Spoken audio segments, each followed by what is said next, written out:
Okay. So we're on chapter 3, review sheet 1, starting with problem number 8. How many formulas did you say we had? 4. And 2 of them have to be memorized, so I'll write those down. And 2 of them don't, and they are at the bottom of the sheet. So we are all good. What's the review called? Alright, so here we go. How long will it take to triple an investment if the interest rate is 3.2% compounded annually? Alright, first decision you have to make is, of your 4 formulas, the 2 on the paper and the 2 up here, which one is appropriate for this problem? This one. How do I know that is the one that's appropriate for this problem? It says compounded and there's no mention of payments. So here we go. How long will it take to triple an investment? Wait a minute, do I know how much I'm starting with? No, I don't know how much I'm starting with. But what do I know about what I'm ending with? It's 3 times whatever I started with, so pick a number. 100. If I start with 100, then I know I'm going to end up with 300. Now, do I have to start with 100? No, I just have to end with 3 times whatever I started with. All right, the interest rate is 3.2%. So when I put that in, I'm careful to put it in as a decimal. Compounded annually, and I want to know how long it takes. So here we go. What's step 1? Always, always, always. Divide. Always going to divide. And actually, that's just 1.032. Now, where is your variable located? It is an exponent. And whenever your variable is an exponent, we know we're going to need to do what? Use logarithms. So we'll take the logarithm of both sides. And I'm going to go ahead and pull that t off, because isn't that the reason I take the logarithm of both sides?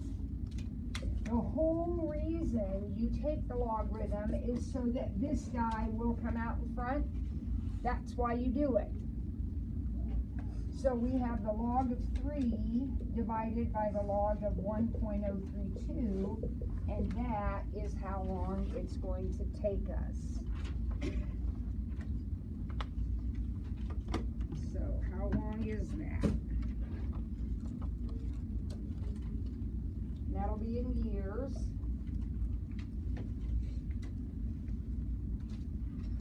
You get about 34.88 years. Easy enough. What is the growth constant for a strain of bacteria which grows from 100 to 5,000 in 3 hours? All right, step 1, which formula are you going to use? PERT. You're going to use PERT. PERT is the only formula that we have that applies to non-money situations. All the rest of the formulas are financial. This is the one that deals with all kinds of natural growth and decay. All right, so I want to end up with 5,000. I'm going to start with 100, and I'm going to wait for 3 hours. Well, shooty tooty, look at your variable. Where is it? It's an exponent again, which means you're going to need to use logarithms. But not until you do what first? What has to come first? Divide. You must divide first. So 50 equals e to the 3r. Now at this point you have to use logarithms. Since there's an e in the problem, we might choose to ln instead of log. Doesn't matter, but it will make it easier, because anytime we have an ln and an e back to back, what happens to them? They cancel. So we have 3r equal to ln 50. So r equals ln 50 divided by 3. So So that is, whoa.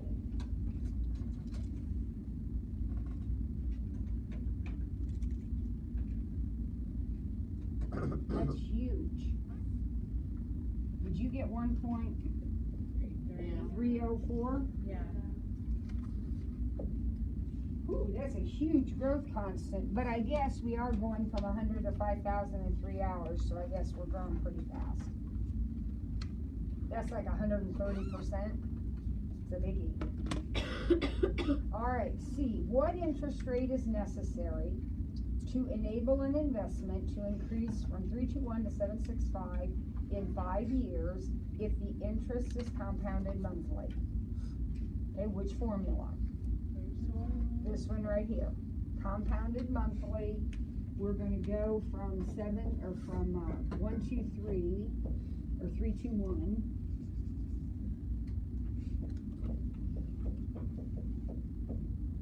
Compounded monthly in 5 years. So that's 12 times 5 is 60.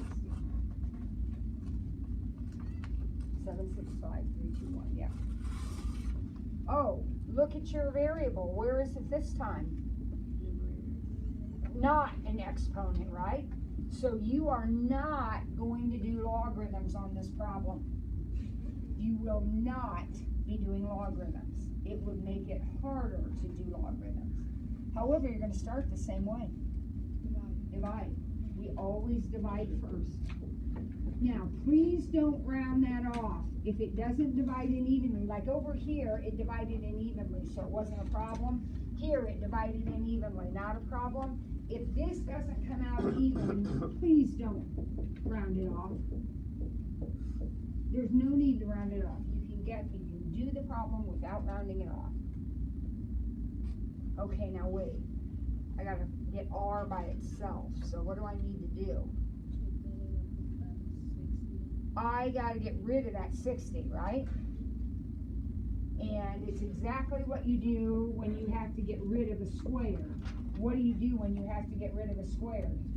You square root both sides. Well, I'm going to 60th root both sides. So that will give me 1 plus R over 12.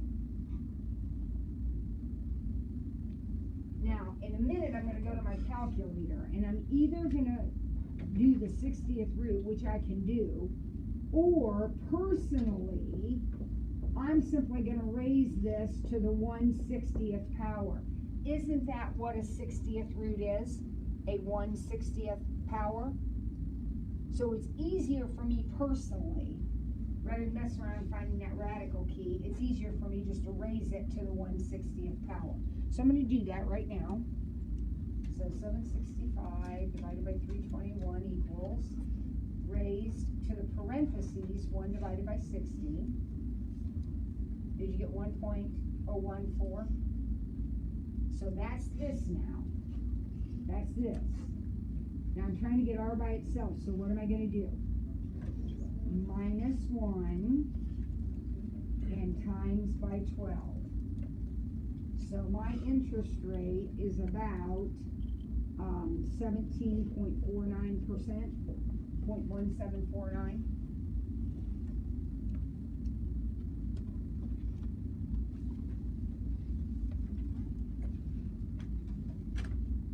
So we took the 60th root, or the raised to the 1/60th power, subtracted 1 times by 12.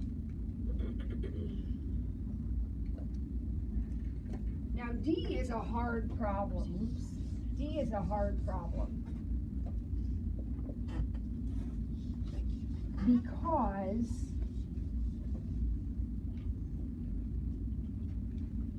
well, first of all, what formula are we using? That one right there, okay? So when I start putting things in, it says 4 grams is reduced to 3.2 grams in 10 years. Okay, so 4 grams is reduced to 3.2 grams in 10 years.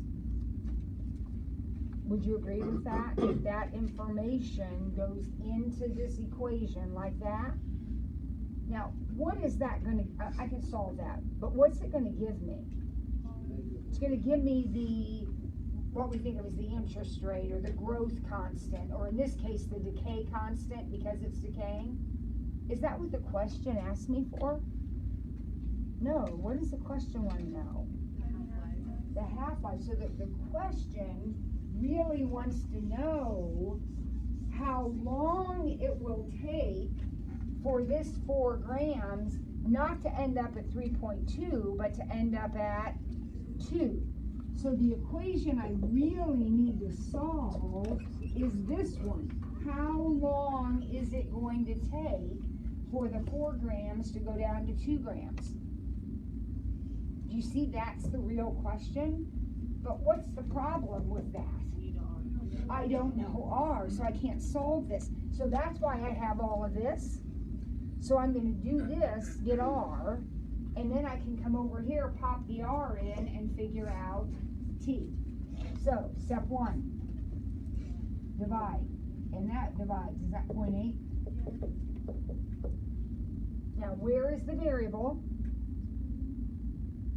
Power, exponent. So we're going to use logarithms, right? There's an E in the problem, so we'll ln. And the value of ln'ing is what? What happens over here? It's just 10R. Anytime you have an ln(e) back to back, it's move on. So R is ln 0.8 over 10. Now don't be alarmed. When you type that in, it's a negative number. Does that make sense to you that it would be a negative number? You're decaying. R is the growth constant, like the interest rate, the growth constant. If R is negative, it means you have negative growth, which is decay. Okay? All right, let's step over here. Now, I'm not going to round it off and put it in there. It's just sitting here on my calculator very nicely. Step 1. Always, step 1, divide. Now, remember, T is your variable. T is how long it will take.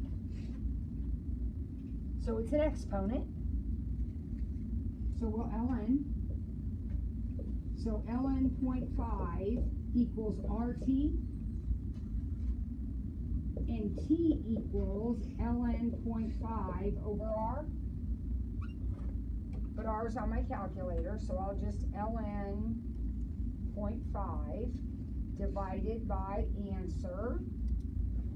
And it looks like it's about 31.06. Was that years? Or what? Yep, years. 31.06 years.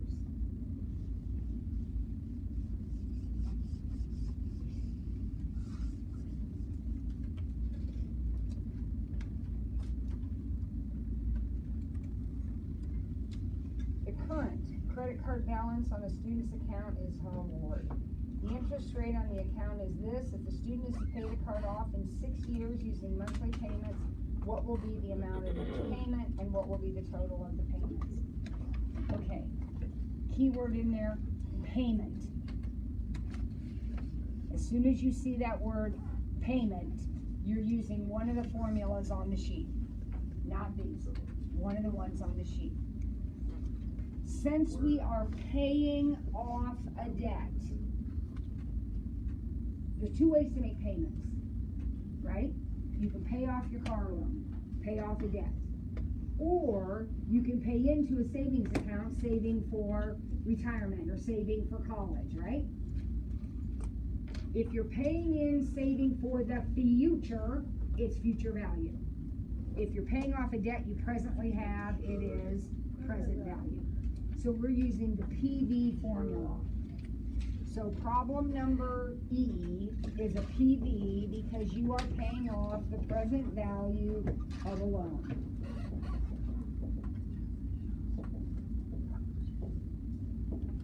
All right, so there we go. So the present value of the loan is 1, 2, 3, 4, 5. And remember, on these two formulas, the ones on the paper, the interest rate is handled differently than it is in the other formulas. How do I have to handle the interest rate of 0.1899? I don't put in 0.1899. What do I put into this? Yep, 0.1899 divided by the number of payments, which is 12. And I need to raise that to the negative, how many years am I doing this for? So negative 72.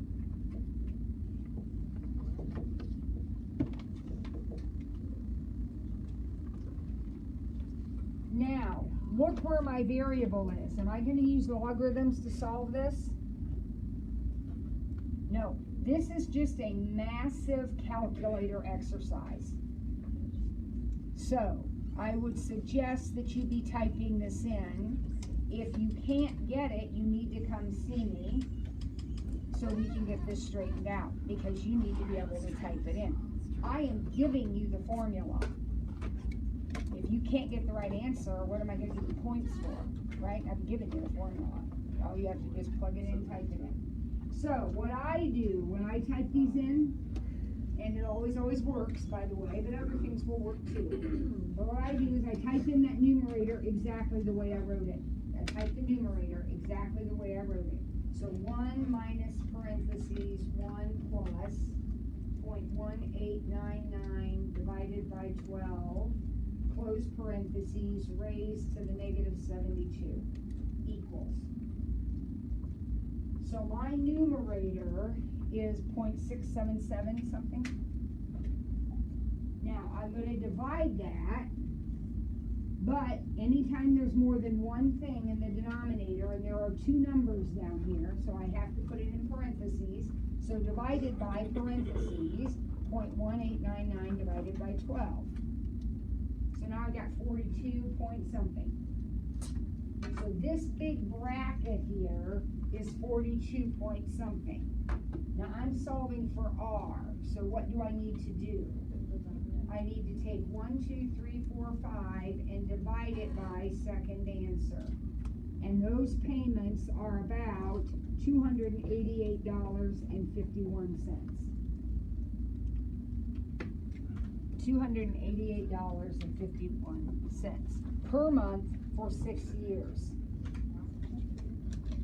That's ridiculous. To pay off a stupid credit card bill of $12,000. Now, how much are you going to be paying altogether? Well, you're paying $288.51 for 72. So your total is $20,772.72. Almost twice as much. So, moral of the story, you heard me say it before, and I'll say it every single opportunity that I get. Have a credit card. Credit cards are fine. Use a credit card, but pay it off every month. If you do not have the money in the bank, do not buy it. I don't know. The number of students infected with the flu at a certain school at a given time is given by this equation. So this equation is given to you. This equation is given to you.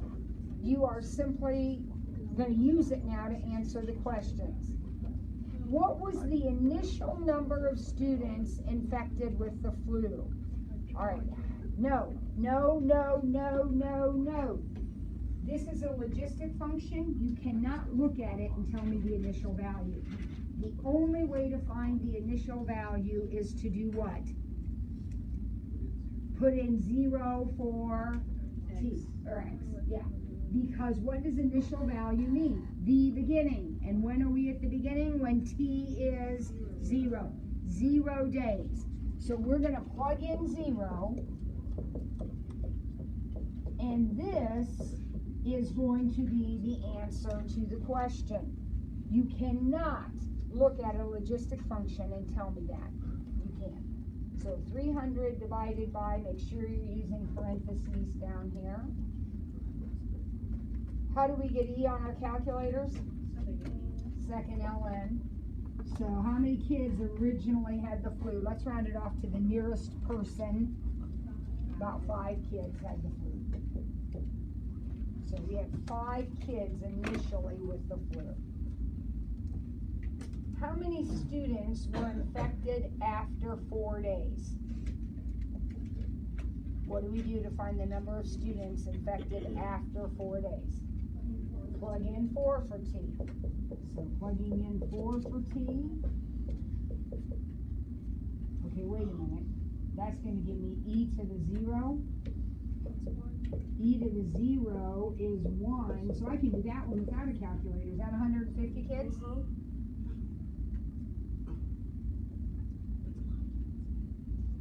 When will 200 students be infected? When will 200 students be infected? What do I do there? Plug 200 in over here. So 200 equals 300 over 1 plus e to the 4 minus t. All right, how do we solve that? We've done a lot of that. How do we solve that? Multiply this over distributing. So 200 plus 200 e to the 4 minus t equals 300. Now what? So 200 e to the 4 minus t equals 100. So e to the 4 minus t equals 1/2. Now, what am I solving for? T, which is an exponent. So I'm going to need logarithms. Any logarithm will do. ln is the most convenient because what happens when you ln e right back to back? 4 minus t equals ln 0.5. So t equals 4 minus ln 0.5. So how long is it going to take for there to be 200 sick kids? 4.7. About 4.7 days.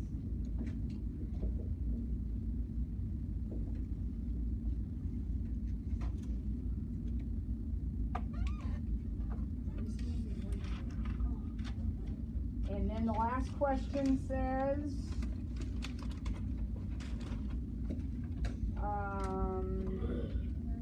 what is the maximum number of students that will be infected? Now that one you can look at the equation and tell. The maximum number of kids going to be infected is your limit to growth, your top asymptote, which is at 300. So that one you can tell from the equation. Okay?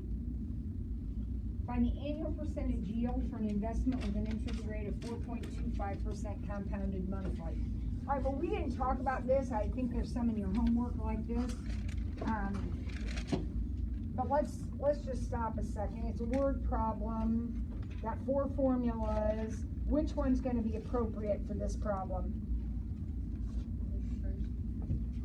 This one right here. Compounded monthly. So here we go. Does it tell me how much I have to start with? No. I'm going to start with a nice easy number. I like to start with things like 100 or 1 or something like that. What am I going to end up with if I start with $100 at an interest rate of 0.0425 compounded monthly for a year? It says annual percentage rate, so I'm going to go for a year.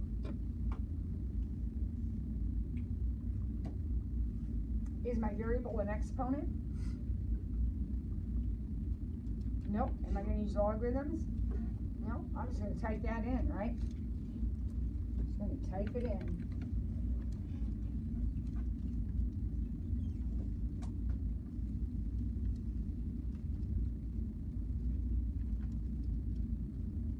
Oh, something strange happened there.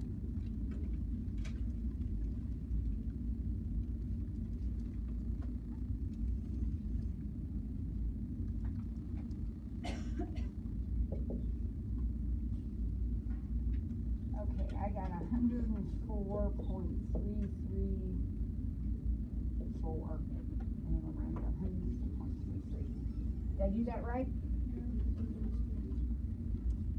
Okay. Now, here's the deal.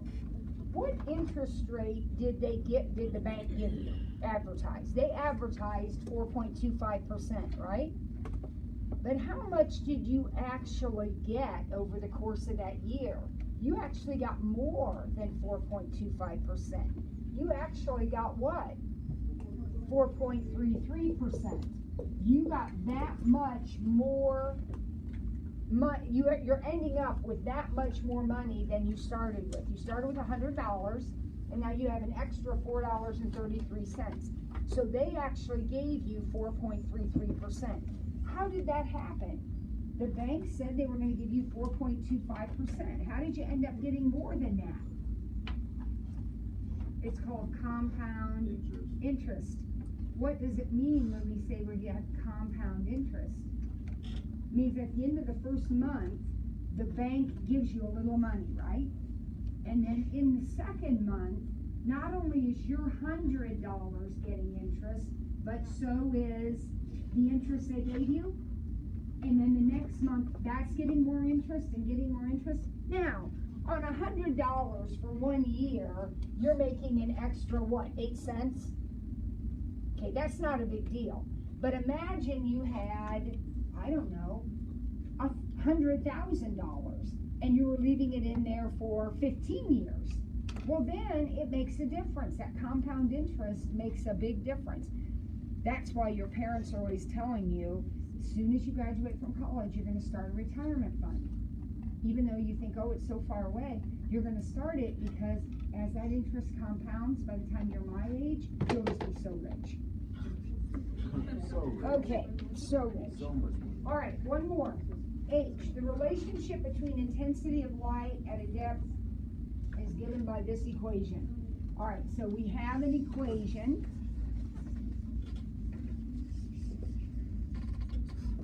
Given to us, so we don't need to worry about that. What is the intensity at a depth of 40 feet? All right, now, kids, just stop a minute. They gave you an equation, they told you what everything stands for. What does the I stand for? It tells you in the problem. What's it stand for? That's the intensity. What does the X stand for? Depth. So when it says, what is the intensity at a depth of 40, what are you going to do? You're going to plug in 40 for X.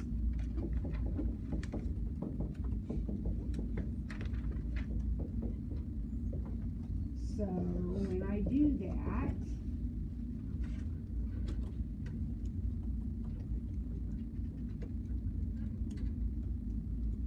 I get 0.5. Is that right?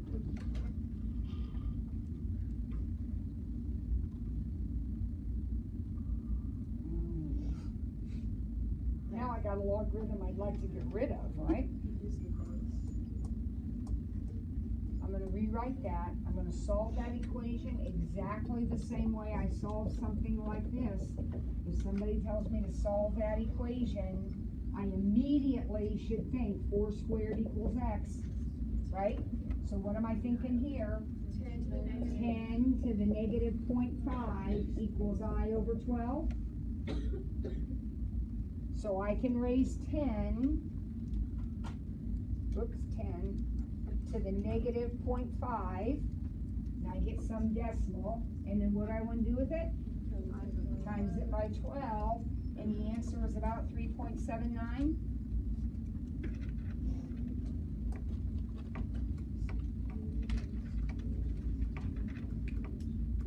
Right?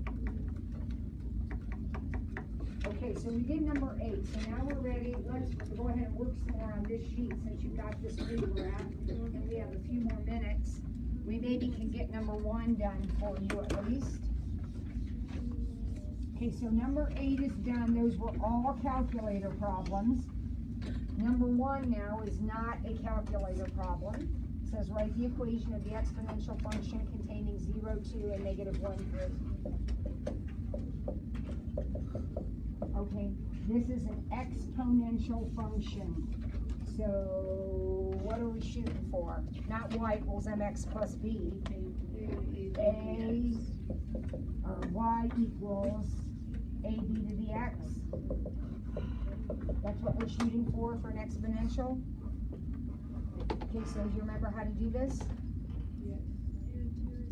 Plug in the point that has a 0. So that's this one. So 2 equals ab to the 0. But the beautiful thing is, b to the 0th is, no, b to the 0th is not 0. Oh my gosh, I'm twitching. B to the 0th is 1.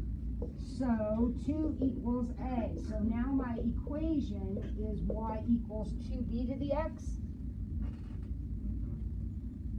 So then I will simply plug in the other point. So 3 equals 2b to the negative first. How do I solve it?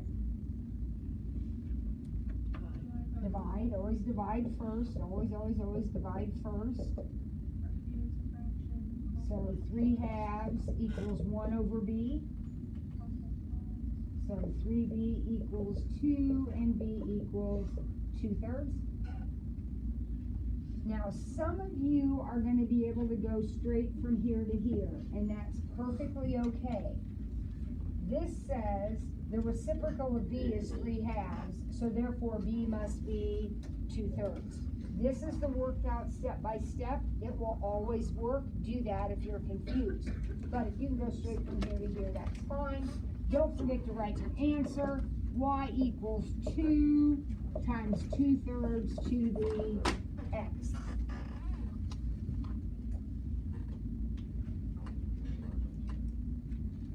B, we'll get this started, at least these take a little longer. The logistic function. We're writing the equation of a logistic function. So what's the format for that? Y equals A over. Now you gotta know that. If you don't know what you're heading toward, you're not going to get there. Patty, come on. All right, what did I fill in first? I got 3 pieces of information. Initial value, limit to growth, and passing through. I know my limit to growth is 12, so I can just plug that in. Remember, that's the number. You can just look at the equation and know. If you were going to graph this, the top asymptote would be at 12. All right, now what? Initial value is the y-intercept. So the initial value is the point 0, 10. So just like over here, we're going to start with that point, putting in 10 for y and 0 for x. And of course, the beauty of that is, just like before, I have c to the 0th, which is 1. So that's like not there anymore. So I can multiply, like I did in that equation earlier. So 10b equals 2, and b equals 1/5.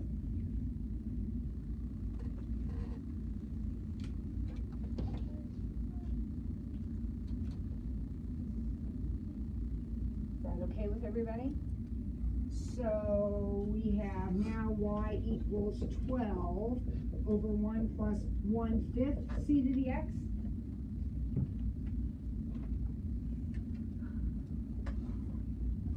All right, now what? So I'm going to plug in my other point, which is 2, 2.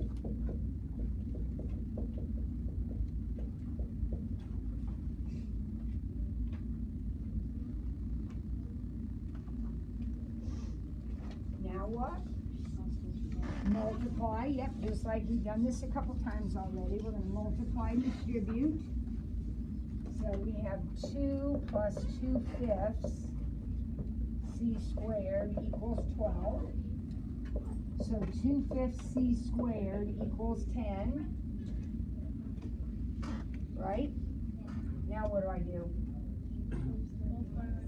I multiply by 5/2. That's the same as dividing by 2/5. I multiply by 5/2. So C squared equals 25, so C equals 5, and my answer is Y equals 12 over 1 plus 1/5 times 5 to the X. Never, ever, ever combine the 1/5 and the 5, right? Never. Okay, so that sheet's partially done for you. All right, everybody got it? Got your cans ready to bring in tomorrow? Oh, yeah. Bring in those.